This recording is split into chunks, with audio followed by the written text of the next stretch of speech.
Welcome to the By Design radio program. My name is Dr. James Proodian of Proodian Healthcare and ProodianHealthcare.com, where health literacy is the key to longevity. And as long as God has us on this side of eternity, my show is designed to help educate you and your families to feel better, function better, and live as many quality disease-free years as possible. Thanks for joining me this week. I thank Tandem Radio and the Bridge FM for allowing me to come and speak to you on Saturdays. We are in the middle of a multi-part show on change, transformation, and establishing clear expectations for ourselves. And this is part 5. If you'd like to go to my YouTube channel, the first 4 shows are loaded there. Go to ProodianHealthcare.com and click the little YouTube button, and you'll see my this is show 85. All of my shows are there. We've been designing and outlining, taking from a very good book called Change Your Brain, Change Your Body by Daniel Amen, A-M-E-N, who's an MD. Feel free to buy that if you'd like. And we've really been taking apart what is God's design of our neuroanatomy. Basically, this 3-pound structure that sits between our ears, which is the most amazing miracle in the universe. So we talk about respecting our brain. Taking care of our brain is our responsibility, and it requires a great deal of maintenance, as we've been learning over the last few weeks. And last week I shared with you some of the chemicals that control the brain and how keeping those chemicals in balance will require us taking, not only knowing what they are, but understanding how they work. So things like GABA, which I shared with you last week, or dopamine, which are one of the chemicals, and you could go back to the show and listen to them. These chemicals are very important at are remaining in balance in our brain, or they can alter our thinking, lower our inhibitions and our willpower, which will drive bad behaviors. So these shows are really intellectual from the perspective that why is it most named dietary programs fail for people who are looking to lose weight? Well, one of the reasons is no one really takes into account their brain chemistry. And that's why I like this book so much, because it outlines the very focus.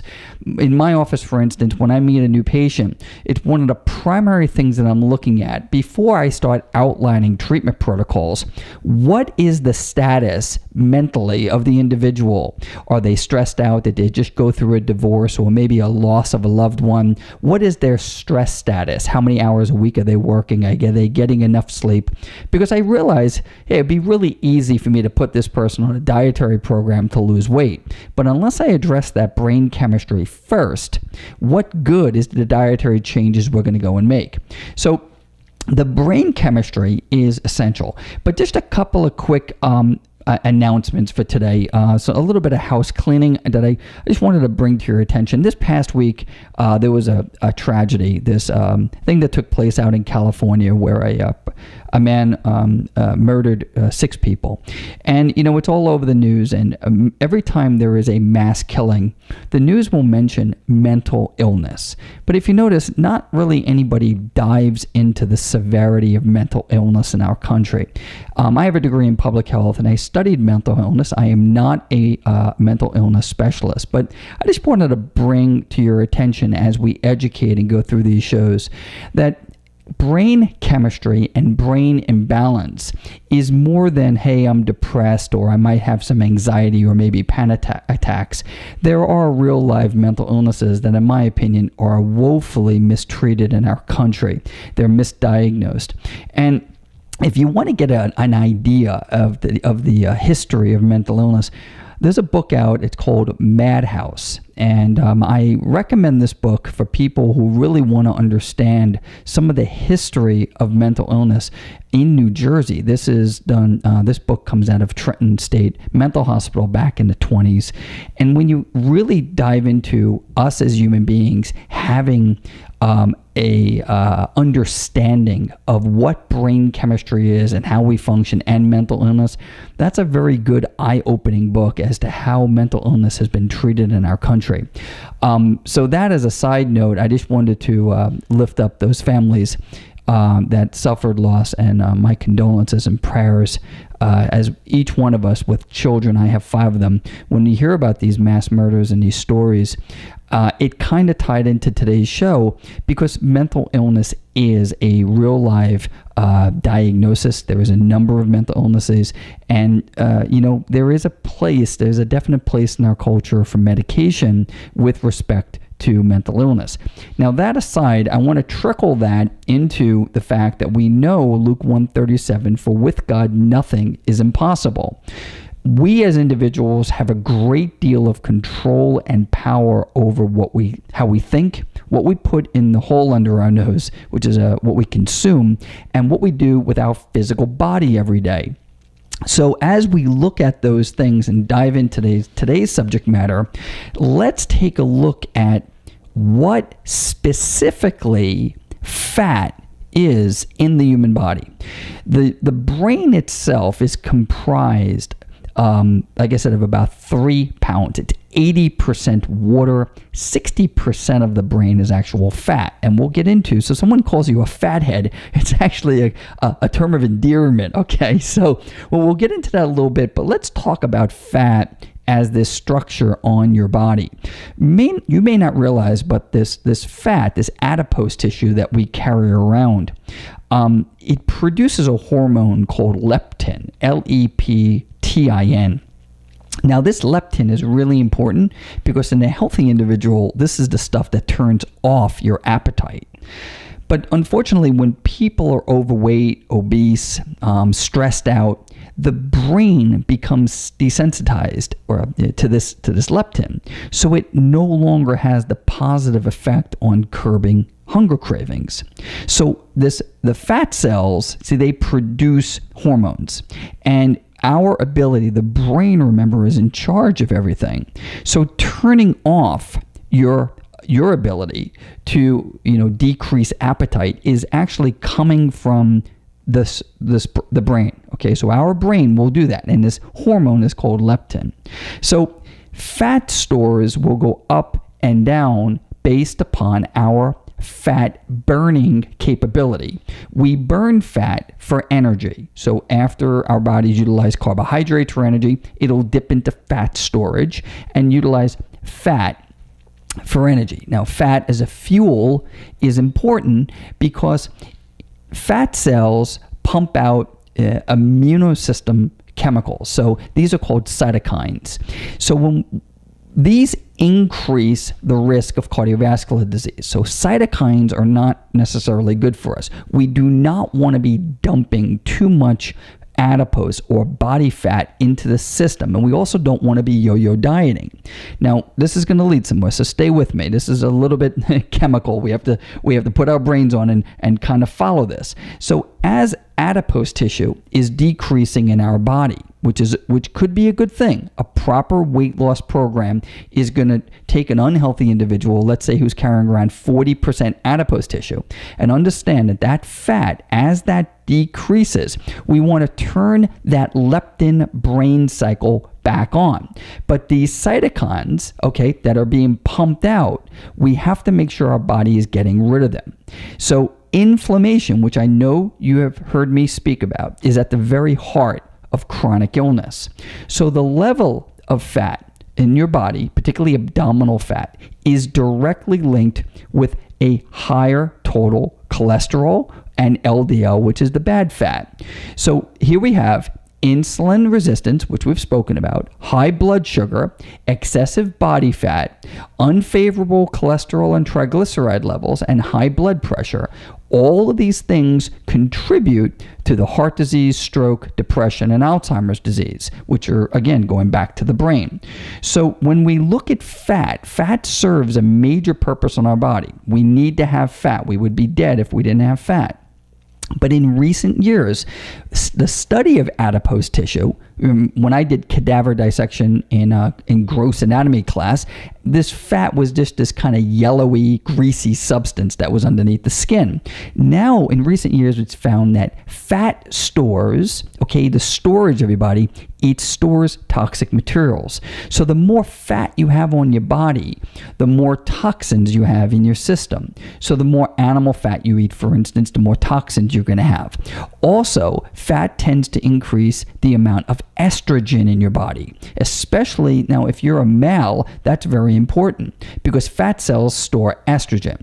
So all of the things that I'm talking about right now, basically what we want to have a conversation with is that fat is more than just fat. This stuff that you squeeze actually serves a purpose. And that is that fat produces leptin. Again, that is your ability to turn off your appetite. In a healthy brain will turn it off. Number two, that fat, as you lose body fat, we don't want to lose it too aggressively. That's why there's radical weight loss is something that's very bad for us because it's pumping these cytokines into our system. We want to do fat loss. We want to monitor our fat loss over a period of time and do it the right way. So we're not toxifying ourselves because remember, the last point I made was that toxins are stored in fat. So when you look at how fat works in the body, and when you go and you get, let's say you get your body fat measured, we want to lose the unhealthy fat because particularly abdominal fat is going to contribute to a higher incidence of heart disease and stroke. So when we look at the nutrition aspect of losing body fat, remember you literally are what you eat. Throughout your life, your body is continually making and renewing cells, even brain cells. Your skin cells make themselves, let's say, every 30 days, for instance. So food fuels cellular growth and regeneration.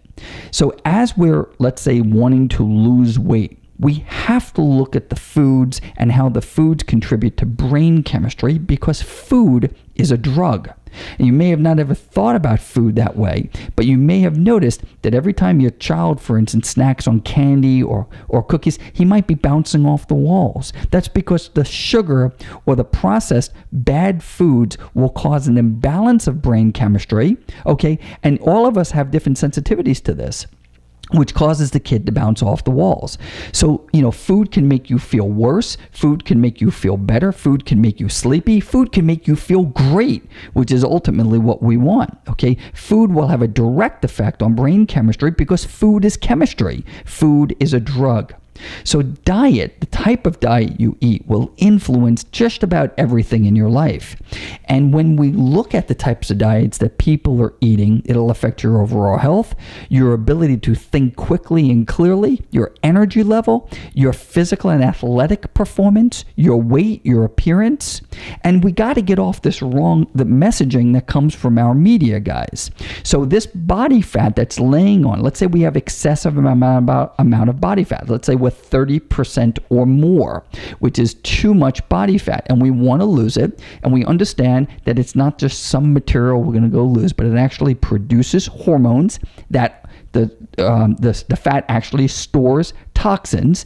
And as we get into the proper nutritional program, we don't want to alter brain chemistry by losing too much weight too quickly. Maybe some of you out there have experienced this brain fog that we go through by lack of calories, for instance.